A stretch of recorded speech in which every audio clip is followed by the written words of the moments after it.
Oi gente, bem-vindo à minha terra.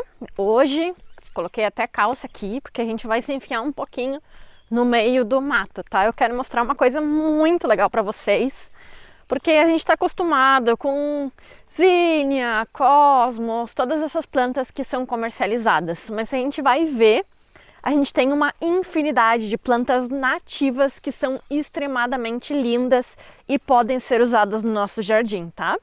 Aqui no sul tem uma planta muito legal que eu vou mostrar para vocês hoje. Como é verão, eu não costumo cortar muito o pasto, deixo ele ficar alto, porque assim ele fica, retém mais umidade, né? Não fica tão quente embaixo da terra, tá? Então as plantas conseguem sobreviver mais. Então vou me molhar pra caramba caminhando nesse pasto, mas vai valer a pena. A outra vez eu passei aqui, não vi uns espinhos, me cortei a perna, então hoje eu coloquei calça, ainda que muitos dos espinhos, né, vão passar igual. E agora é 7h30 da manhã, então tá tudo molhado. Mas vamos lá. Bom, aqui é a divisa, então, da minha terra. Minha terra tá um pouquinho mais baixa, tem umas árvores, que nem aqui tem um ipê plantado. E o do vizinho já começa plantação de eucalipto. Então essa é uma zona que provavelmente vai passar por uma grande quantidade de fogo, né, para limpar a zona. Depois vão derrubar o mato de novo, vai ficar sombreado primeiro, as plantas não aguentam sombreamento tanto. E depois vão arar tudo de novo. Então as plantas que estão aqui vão se perdendo aos poucos. Então eu já resgatei algumas para eu ter na minha terra também, e outras eu deixei. Eu já tenho umas já se desenvolvendo do meu lado, mas elas não estão tão grandes como essas daqui, por isso que eu quis vir aqui mostrar para vocês. Meu Deus, tô empapada, mas olha só que coisa linda. Essa daqui é uma vernônia. Pera, o sol não tá deixando que a gente veja bem, né? Vamos pro outro lado. Meu Deus, espinho. Ai. Daqui se vê melhor. Essa daqui é uma vernônia. Na verdade, semana passada ela estava na melhor floração. Ela dá essas espigas lindíssimas. Vou tentar baixar uma para vocês verem mais de perto. Ela já tá passando, mas ela dá essas flores incríveis, roxinhas aqui. E depois, quando ela começa a formar a semente, vai dar esses pompãozinhos brancos aqui, tá? Então é uma planta linda, linda. Quando ela não tá em floração, ela só fica esse tronquinho aqui alto, tá? Então ela não toma muito espaço. Mas depois ela vai dar essas inflorescências, coisa mais linda. Uma planta incrível para polinizadores, abelhas, mamangavas, borboletas, tá? Ela é de uma família, ela é da Asterácea, mesma família das Aster, Cosmos, mas essa daqui é nativa. Olha só que lindo esse buquê, dependendo como pega o sol, fica incrível. Vamos ver umas lá para trás, porque aqui eu não consigo ver a base dela para explicar para vocês. Esse espinho aqui é o espinho mais maldito que tem. É um espinho fino, pequeno, encurvado e muito duro. Quando isso pega nas pernas é terrível. Vamos cuidando bastante. Aqui acho que eu vou conseguir mostrar para vocês.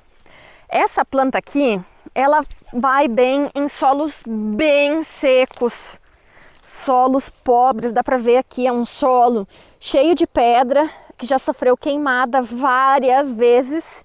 E aqui tá ela, a coisa mais linda, né? Olha só como é essa planta.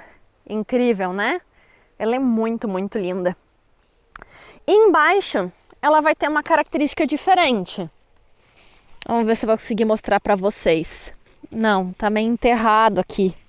Mas essa planta embaixo, ela vai ter umas batatas que na verdade se chamam xilopódios, ou seja, que é um engrossamento dos talos perto da base para manter tanto nutriente, mas principalmente água. E é por isso que essa planta aguenta muito tempo sem água e até sobrevive certas queimadas, tá? Se não são muito seguidas, ela vai sobreviver.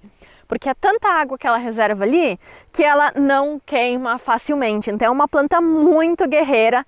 A gente pode colocar em locais do nosso jardim que são um pouquinho mais descuidados, que a gente não cuida muito, né? Não rega muito, e ela vai dar essas florações incríveis. De verdade, tem tanta planta nativa que a gente deveria estar utilizando na jardinagem, né, que a gente não usa. Essa daqui eu acho que é uma Vernonia platensis, tá? Que é uma espécie típica do Uruguai e uma parte aqui do Rio Grande do Sul, tá? Também outra que a gente conhece como Vernonia waça-peixe, mas aí seria outra espécie. A gente tem mais plantas nativas que são extremadamente lindas, né? Olha só essa daqui que eu não sei o nome. Tem várias coisinhas. Deixa eu ver se eu consigo mostrar a batata dela aqui para vocês. Aqui dá para ver um pouquinho, ó. São engrossamentos do talo na parte inferior, ó. Se a gente arranha aqui dá para ver que é uma batatinha, muito legal, né? Eu consegui pegar algumas, já estou reproduzindo, vou avisar para vocês no grupo quando ela esteja pronta. Vamos voltar agora lá para o jardim. Incrível como às vezes em questão de metros a gente tem uma mudança tão drástica, né, na vegetação. Essa Vernonia não tinha do meu lado e é só cruzar para o vizinho aqui que já tem. Mas eu já coloquei umas no meu jardim, eu vou mostrar para vocês, são batatas novas, né, então estão menores e ainda não floresceram, mas vem super em quase qualquer lugar, tá? É uma planta muito incrível. Feito, chegamos na estrada novamente. Bom, outra coisinha que eu queria mostrar para vocês, que agora tá na floração, começou, vai ir alguns meses agora florescendo de pouco a pouco, é um lírio. Ele não é nativo, mas ele é espontâneo nos jardins aqui do sul, tá? Seria o Lilium longiflorum. É um lírio verdadeiro. Ele tem origem asiática, porém ele domina aqui a região. Ele pode ser invasivo, principalmente aqui no sul. Mas ele tem um alto valor ornamental e é por isso que ele foi trazido para essa região. E olha só ele aqui. Vamos ver do outro lado lá, que tá mais fácil o acesso. Esse é um lírium bem alto, tá? Ele pode chegar a ter 2 metros de altura. Ele vai dar essas inflorescências com mais de um lírio e é por isso que ele dura mais, tá? Porque ele vai abrindo aos poucos. Ele dá essas campanas, esses cones de grande tamanho, de coloração branca com um pouquinho de roxo, tá? E ele vai muito bem em diferentes composições. Eu tenho ele em diferentes lugares do meu jardim. Aqui embaixo eu tenho ele com a Coreopsis lanceolata, que já está passando a floração. Aqui a gente vê ela. Tem umas crocósmias espontâneas aqui também. E o Lírium aqui em cima. Desse lado eu tenho ele junto com as Rudbeckias. Então aqui a gente vai ter ele e lá atrás já as Rudbeckias. Durante quase todo o ano a gente não vai ver ele, tá? Ele vai ficar dormente. No início da primavera ele vai começar a desenvolver essa folhagem que não ocupa muito espaço também, porque ele é bem fino, tá? As folhas. E depois ele vai começar a abrir esses cachos maravilhosos. Ele não tem muito cheiro, tá? O cheiro dele é bem suave. Mas igual vai ser muito legal ter ele, porque ele é muito bonito, muito ornamental. Vocês não acham? E tem mais uma coisa que eu queria esclarecer para vocês. Porque quando eu falo em Rudbeckias, muitas vezes a gente se confunde. Porque tem vários tipos de Rudbeckia. Laciniata, simples, dobrada, a triloba, que eu ainda não tenho aqui no jardim, tô morrendo de vontade de ter. Tem a Rudbeckia hirta, entre outras. E em inglês a gente tem outros nomes, né? Os nomes comuns que a gente vai dar, ou também que se chama nomes vulgares, que às vezes, quando eu falo em nome vulgar, as pessoas que não são biólogos acham que eu tô falando alguma coisa ruim, assim como que fosse errado. Nome vulgar é só a terminologia que a gente dá para esses nomes que a gente dá no dia a dia, tá? Então que vão variar também de região para região. Por isso que a gente costuma utilizar mais essa terminologia científica de espécie, que são 2 nomezinhos juntos, por exemplo, Rudbeckia hirta, porque esse ao redor do mundo inteiro vai ser utilizado a mesma definição, tá? Porque quando a gente começa a falar de nomes comuns, a gente se confunde bastante, tá? Mas então, os nomes comuns em inglês dessa planta ajudam bastante a gente diferenciar essas 2 espécies que eu tenho aqui no meu jardim. O nome delas então vai ser Black Eyed Susan e Green Eyed Susan, ou seja, que Susana de olhos negros e Susana de olhos verdes. E aqui a gente vai ter as 2 espécies. Olhem essa variedade aqui, tá? E agora olhem essa variedade aqui. Adivinha qual é qual, né?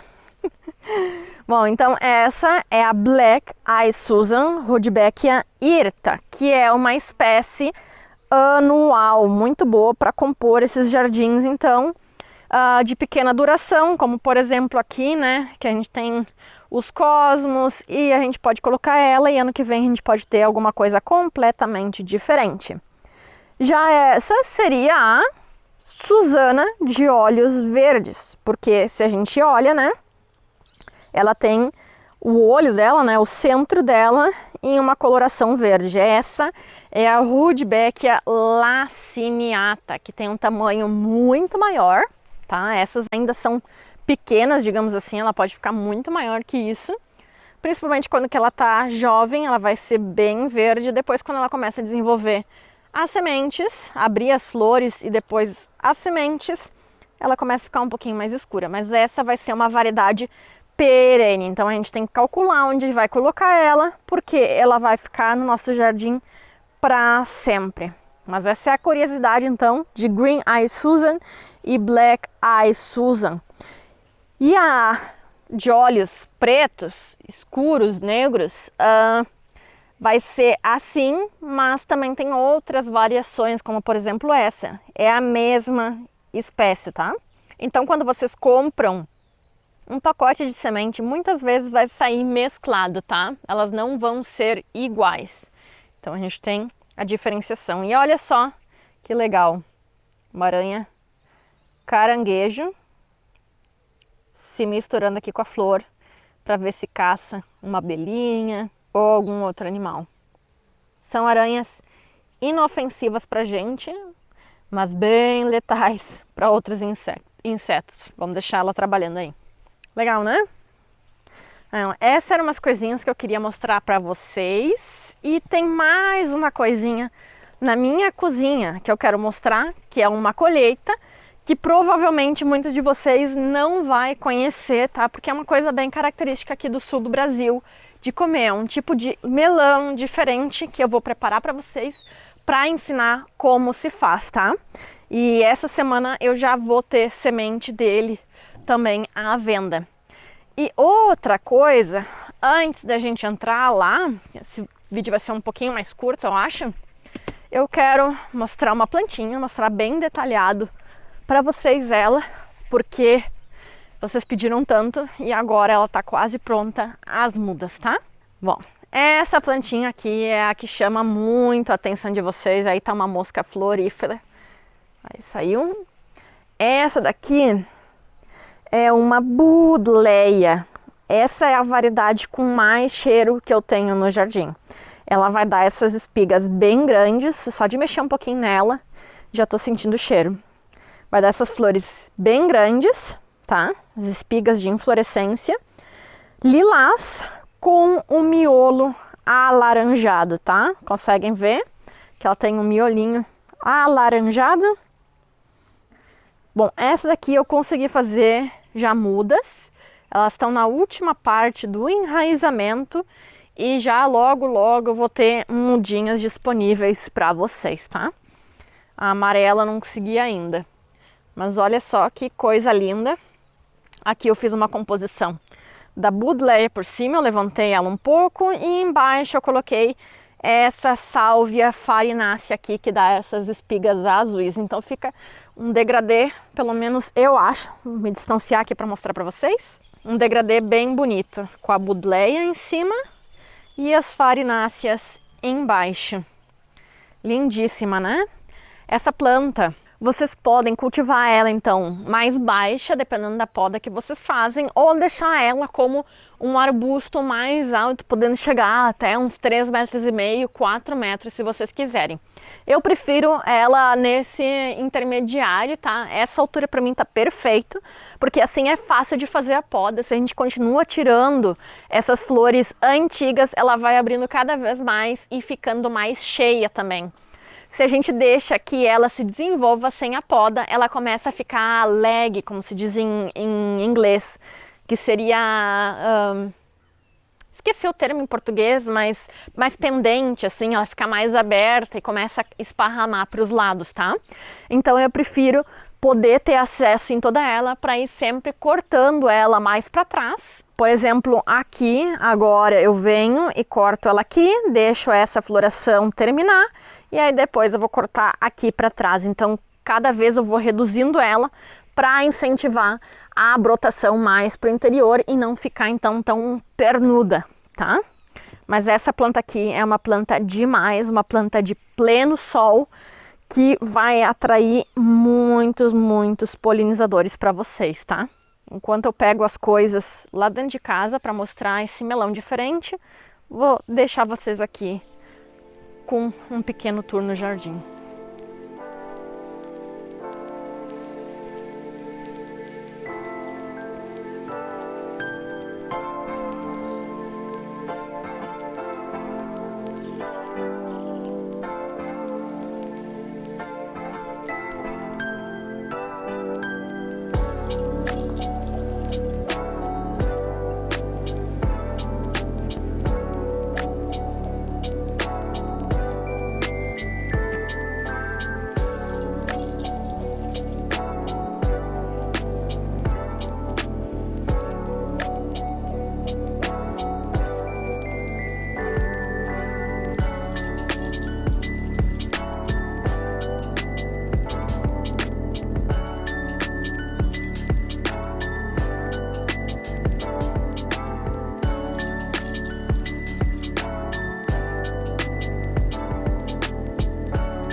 Bom, a variedade de melão que eu queria mostrar para vocês nesse vídeo é esse daqui, que para mim é o melão mais diferente que a gente vai ter. Esse daqui se chama melão de neve. E ele tem esse nome porque ele realmente vai ser que nem uma neve, uma espuma por dentro. A gente não vai comer ele cru como a gente come os outros melões. Ele é extremadamente cheiroso. Um cheiro doce, incrível, que quando vocês colhem e colocam dentro de casa, toda a casa vai ficar cheirando a esse melão. É uma coisa incrível. E para colher ele, a gente sempre vai esperar que ele rache. Então ele vai rachar naturalmente, sinalizando pra gente que ele tá maduro. Então, o que a gente vai fazer para comer ele?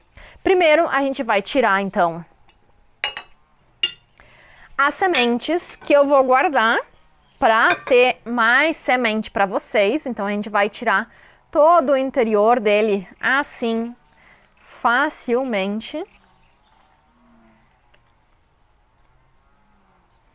E essas sementes, né, todas as sementes de melão, a única coisa que a gente vai fazer para o processamento delas, então, é secar, lavar ela primeiro, né, tirar toda a polpa e deixar secando. Eu gosto de utilizar então um papelão, coloco um papelão sobre a mesa, lavo elas, deixo escorrendo um pouco e aí deixo ela uns 3, 4 dias secando em cima desse papelão, porque o papelão vai absorver essa umidade a mais, então o processo vai ser um pouquinho mais rápido. Isso a gente vai deixar de lado. E agora o que a gente vai fazer é tirar um pedaço dele. Olha só como é que ele se parte. Ele é muito, muito espumoso. Olha só. Lindão, né? Vamos deixar uma parte do lado e vamos descascar. Ele descasca bem facilzinho. Esse é um melão que tá se perdendo porque o pessoal não sabe guardar a semente dele. Então, guardar a semente não, né? Plantar ele para guardar a semente. Porque o que passa é que ele poliniza muito facilmente com outros tipos de melões que a gente vai ter, tá? Então, o pessoal aqui planta muito melão de neve e o melão gaúcho. Então, eles acabam se hibridizando. E no próximo ano a gente já não vai ter um melão de neve puro, tá? A gente aqui cuida bastante para que isso não aconteça. Então a gente ainda tem esse melão de neve bem branquinho por dentro, com um cheiro bem característico. E essa pele lisa e amarela, tá? Se ela começa a ficar rugosa, eu descarto as sementes, tá? Descartaria as sementes, isso nunca aconteceu comigo, porque já não é uma planta que tá pura, tá? Esse é o grande desafio quando que a gente começa a guardar sementes ancestrais, tá? Porque elas começam a hibridizar. O certo, na verdade, eu peguei uma colher, mas o certo é pegar um garfo. Aí a gente vai começar a esmagar ele com a mão, como é eu que vou comer. Eu vou fazendo assim, encostando, pegando com a mão, tá? Mas vocês podem ser mais cuidadosos, tá? É muito mais fácil com o garfo, tá? E olha só como ele vai ficando.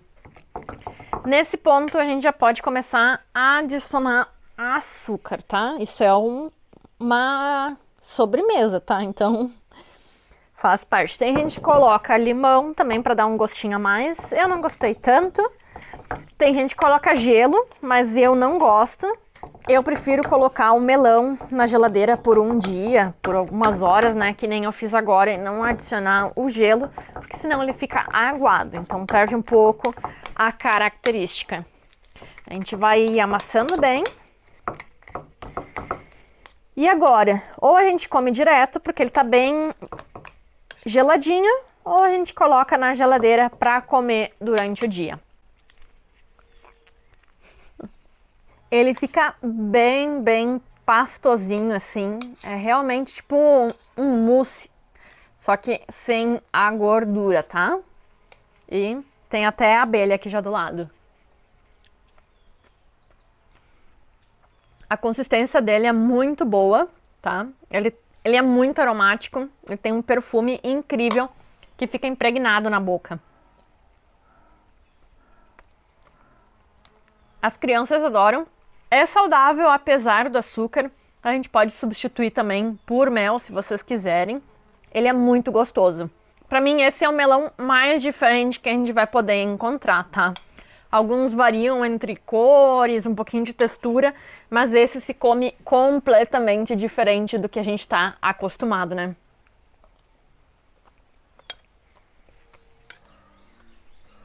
Aprovado. E essa semana eu vou começar a vender semente deles também, se alguém quiser ter essa variedade. Só cuidem quando for plantar de não colocar ele perto de outros melões, porque a gente vai ter essa perda das sementes pro próximo ano, tá bom? Bom, gente, era isso que eu tinha pro vídeo dessa semana. Espero que vocês tenham gostado de aprender sobre essas variedades diferentes que a gente pode ter. E também mostrar que o nosso jardim pode ser diferenciado, diferente do que a gente tem como padrão, né? E também a nossa alimentação. Espero que vocês tenham gostado. Qualquer coisa, vocês podem comentar aqui embaixo. Também podem entrar no link, se vocês são do Brasil, para obter essas variedades. E até a próxima. Tchau!